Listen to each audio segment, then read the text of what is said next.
Glass cannon. A glass cannon in MMA is a fighter with dangerous knockout power but weak durability or a weak defense.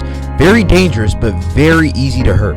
Today in this video, I'm going to be going over some of the biggest glass cannons in UFC history, man. Let's get it!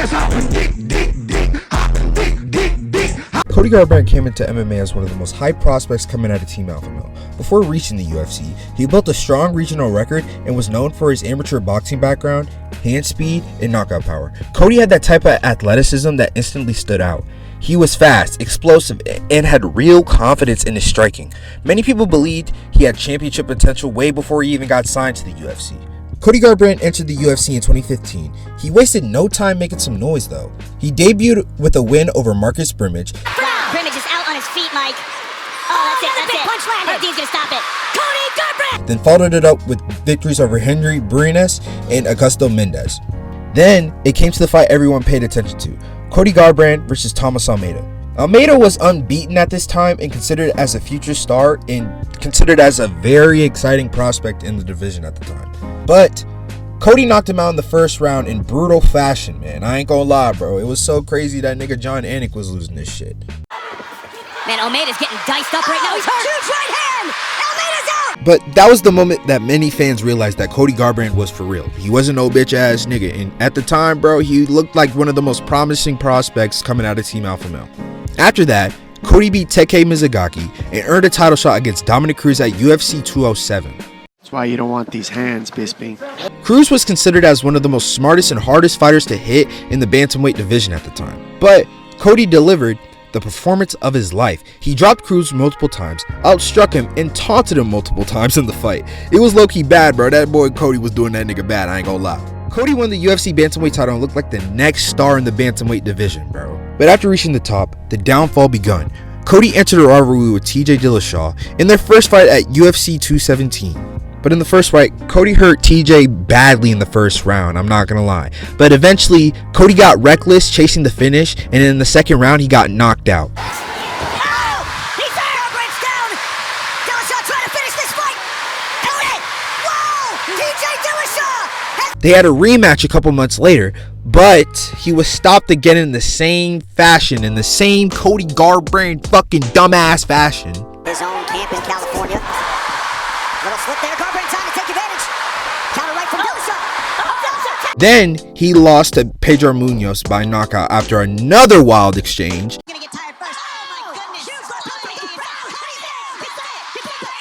my goodness. Later, he lost to Rob Pillowhands Font and got outboxed by him over 5 rounds, which is low-key insane. Like, if you're getting outboxed by Rob Font, wrap that shit up, gang. I'm no disrespect to that nigga, but wrap that shit up. But even with the losses, Cody still had flashes of brilliance. He knocked out Rafael Sunsao with one of the most cleanest walk-off KOs of his career. The body late in the round. But at his best, Cody had elite hand speed, power, movement, and confidence. But his career became the perfect glass cannon story. Incredible offense, defensive lapses, and durability issues costed him repeatedly. Some notable names that Cody Garbrandt fought: Dominic Cruz, Thomas Almeida, Teke Mizugaki, Rafael Sunsao, Trevin Jones, Rob Font, Pedro Munoz, TJ Dillashaw, Kai Kara France, and Figgy.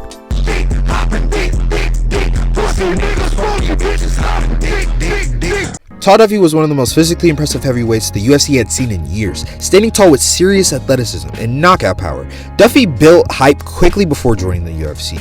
Todd Duffee made his UFC debut in 2009 against Tim Hughes and immediately made history. He knocked out Hughes in just 7 seconds, which is low-key insane for some 2009 shit. That kind of debut instantly put eyes on him.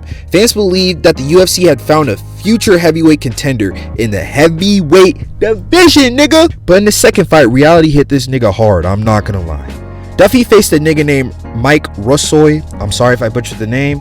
But many fans expected Todd to really beat this nigga's ass, bro. Because I'm not gonna lie, bro. If you look at this nigga's build, that nigga had no chance. If you just look at the eye test, gang, he wasn't supposed to win that fight, bro. His hand is a little jacked up. Duffee's UFC run became a stop and start after that. He left the promotion, fought elsewhere, then returned years later. But in his comeback, he knocked out Anthony Hamilton quickly, and that knockout reminded fans that he still had raw power in his hands. But eventually, the consistency never really came. He later lost to Frank Mir by knockout in just over a minute, showing again while he had dangerous offense, he could be stopped quickly too. And all I just gotta say is, bro, if you're getting finished in the first round via knockout by Frank Mir, not even a prime Frank Mir, a Frank Mir who's damn near out the UFC door, wrap that shit up, gang. No disrespect to that nigga Frank Mir, and no disrespect to that nigga Todd Duffee. He had the size, he had the speed, he had the knockout ability, but he also had cardio issues, defensive concerns, and him not being active kind of held him back, I'm not gonna lie.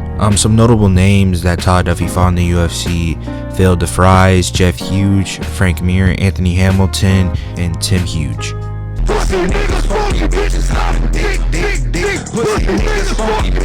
Wanderlei Silva became famous long before many fans knew him in the UFC. In Pride FC, he was one of the most feared fighters in the organization, or let alone the world. Known as the Axe Murderer, Wanderlei fought with relentless aggression, wild hooks, really big knees in the clinch, and non-stop pressure. He was also violent, exciting, and must watch every single time out. His early UFC run started before Pride, but he became a legend in Japan. During his Pride years, he beat elite names like Quentin Page Jackson, Kazushi Sakuraba, and Ricardo Arona. Even though Ricardo Arona's not really legendary, he's just known for getting fucking slammed. He's got to get out. Trying. Oh, Dan, I told you, he'd pick him up and slam him to the ground. But at the time, he was the Pride middleweight champion and one of the biggest stars in MMA. When Wanderlei Silva returned to the UFC in 2007, fans were excited to see if the legend still had it. He lost the war to Chuck Liddell in a fan favorite fight. Then he knocked out Keith Jardine. It could be good night. And down goes Jardine. He's in trouble. He's in big trouble. Silva trying to finish.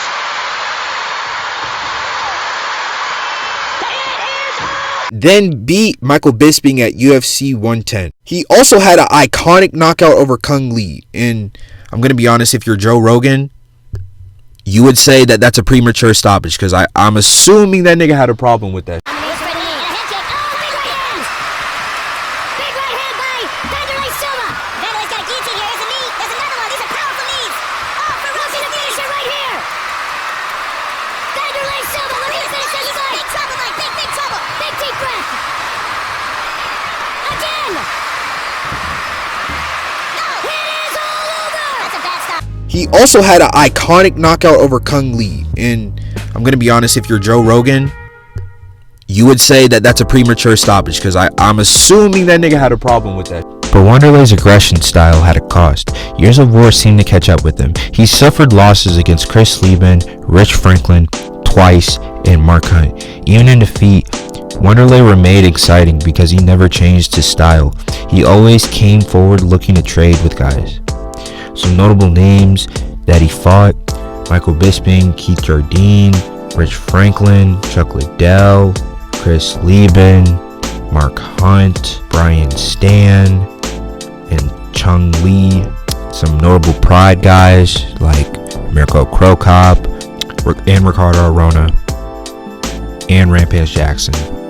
Anyways, y'all, I appreciate y'all boys for watching the video, bro. Let me know if there's anybody that I missed on this list. And also, bro, expect better vids the next time out, man. I see y'all boys in the comments, bro, on my last video, bro. Y'all niggas are on my ass, bro. Y'all niggas are on my shit. But anyways, y'all, I'm gonna be better, bro. I'm gonna see y'all boys later, bro. I love y'all boys so much, bro.